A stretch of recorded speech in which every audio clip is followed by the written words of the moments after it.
Olá, queridos alunos. Vamos para mais uma aula de literatura brasileira com o professor PC. O assunto é romantismo, poesia, e falaremos hoje da terceira geração do romantismo brasileiro.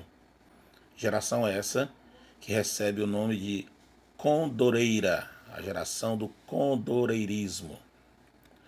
Este respeitável senhor, cuja foto abre a nossa aula, é o escritor francês Victor Hugo, o escritor que inspirou os nossos poetas da terceira geração. Bem, vamos às características da terceira geração do romantismo. Por pertencer ao movimento romântico, a primeira característica para a qual eu chamo a atenção é o sentimentalismo, né? Essa é a característica fundamental, é o que está presente em toda a obra romântica, né? É, digamos assim, o elemento propulsor, né? A mola mestra, a matéria-prima do romantismo é o sentimento. Então a obra é romântica quando, entre outras coisas, ela é produzida a partir dos apelos do sentimento. Então, o sentimentalismo é a primeira característica.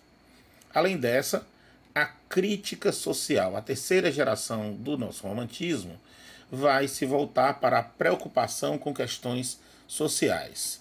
E aí pode se perguntar, mas PC, crítica social não já é realismo?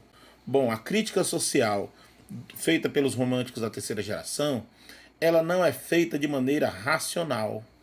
Ela é feita com apelo ao sentimento, certo? A comoção, ela tenta gerar no leitor uma comoção, né? Ou seja, ela tenta atingir o sentimento do leitor de compaixão, de comoção com o indivíduo que sofre, no caso do Brasil, os escravos. Então, por esse apelo sentimental, a crítica social ainda é romântica.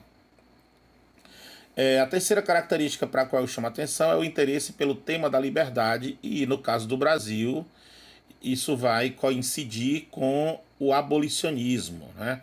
É um período em que as campanhas contra a escravidão estavam em evidência aqui no Brasil. E isso vai atingir a nossa produção poética.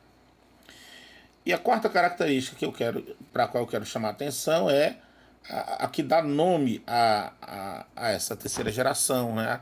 O fato de que os poetas comparam a sua poesia ao condor, que é a ave, uma ave que simboliza a América, né? Uma ave habitante dos Andes, né? Uma ave que voa alto, que tem uma visão de longo alcance. E aí os poetas relacionam isso à sua poesia, né? Uma poesia que alça voos mais altos e que enxerga aquilo que os poetas das gerações anteriores não enxergaram, né?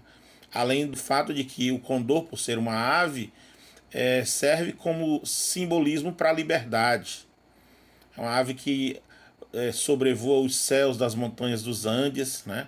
E em um estado de liberdade plena. Então isso também vai servir como simbolismo para essa ideia de uma poesia que luta pela liberdade. O principal representante da terceira geração do romantismo brasileiro foi o poeta baiano Castro Alves, também conhecido pela antonomásia o poeta dos escravos. Castro Alves nasceu no dia 14 de março de 1847 e morreu no dia 6 de julho de 1871. A data de seu nascimento, 14 de março, foi o dia em que se comemorou o Dia da Poesia Brasileira durante muitos anos. Recentemente, essa data foi modificada para o dia 31 de outubro, em homenagem a outro grande poeta, o mineiro Carlos Drummond de Andrade. Castro Alves morreu com 24 anos apenas, acometido de tuberculose, doença muito comum no século XIX.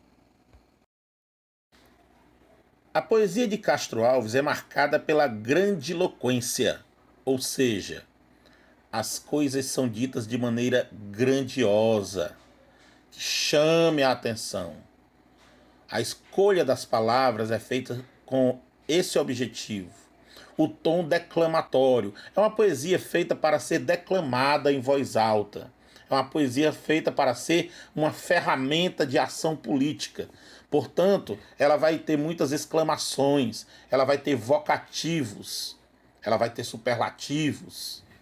Ela quer chamar a atenção do público para determinado problema social, no caso, o sofrimento dos escravos, a necessidade de se acabar com essa mancha terrível da nossa história, que era a escravidão. A crítica à escravidão, como já citei anteriormente, é feita através do apelo ao sentimento. Ou seja, Castro Alves vai dar ênfase ao sofrimento dos escravos. No poema Navio Negreiro, por exemplo, ele chama a atenção para a forma como os escravos são castigados no porão do navio.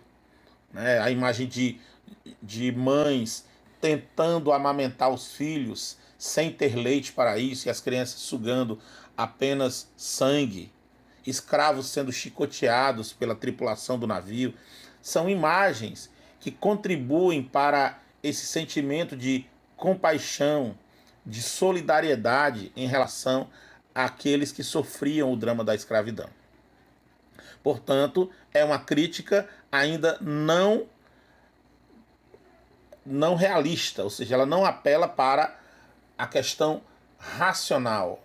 Ela não quer que o leitor racionalize o problema, e sim que o leitor se emocione com o problema. A poesia amorosa do Castro Alves é algo interessante a se comentar, porque aqui Castro Alves vai trazer uma grande mudança em relação aos poetas das gerações anteriores. Pois ele vai apresentar uma mulher que não terá aquele perfil idealizado como a da primeira e principalmente a da segunda geração. Aquela mulher inatingível, aquela mulher distante, a mulher intocável, comparada a elementos inalcançáveis, como a lua, como as nuvens, por exemplo. Nós vemos muito isso na poesia do Álvares de Azevedo, da segunda geração, esse tipo de mulher que o eu lírico não consegue tocar, a qual ele não tem acesso e que, portanto, o faz sofrer, um amor que não é correspondido. Na poesia do Castro Alves você terá uma mulher mais próxima do real, uma mulher sensualizada, uma mulher menos idealizada, uma mulher, inclusive, que muitas vezes é o elemento ativo da relação, é ela quem toma a iniciativa para que a relação amorosa carnal se concretize. Então é uma grande mudança no perfil feminino trabalhado na poesia de Castro Alves em relação à forma como a mulher é representada nas gerações anteriores. E justamente por conta disso, é possível considerar que a poesia de Castro Alves representa uma transição, uma aproximação com o universo realista, pelo menos na forma como a mulher é representada.